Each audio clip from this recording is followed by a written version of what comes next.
এবং সবচাইতে যে আয়োজনটা আমরা করতে চাইছিলাম, আমি কিন্তু আমার অফিসে যারা গেছিলেন তাদেরকে আমি বলছি যে আপনারা যদি একটা অনাথ আশ্রম করেন, আপনারা যদি বয়স্ক বৃদ্ধাশ্রম করেন, আমি ব্যক্তিগতভাবেও তার পাশে থাকবো আমার চেয়ারের বাইরে। আমার চেয়ার হয়তো আজ আছে কাল নাই, নাকি মাননীয় প্রধানমন্ত্রী আল্লাহর রহমত, আজ আছে কাল নাই, কিন্তু রাজনীতিতেই থাকবো। রাজনীতিতেও না থাকি আল্লাহ আছে রাখলে তো মানুষ হিসেবে থাকবো।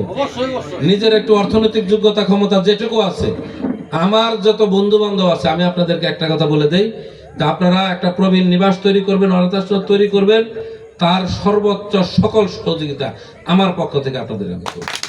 এটা কিন্তু এই অনুষ্ঠান না, আমার অফিসে যারা গেছিলেন আমি সেদিনই তাদেরকে আপনাদেরকে বলছি, তাই না? তো ঠিক আছে, আজান দিয়ে দিবে। আপনারা অনেক কষ্ট করছেন আমার মতো একজন ক্ষুদ্র মানুষের জন্য, যে আয়োজন আপনারা করেছেন, এই জন্য আপনাদের সকলের প্রতি আবারও কৃতজ্ঞতা এবং ধন্যবাদ জানিয়ে ইনশাল্লাহ আপনাদের সাথে সময়ে সময়ে দেখা হবে। সবাই ভালো থাকবেন, আমার জন্য দোয়া করবেন, আমি যেন মানুষের পাশে থেকে মানুষের কাজ করতে পারি।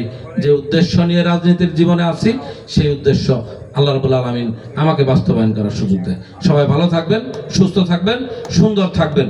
আসসালামু আলাইকুম।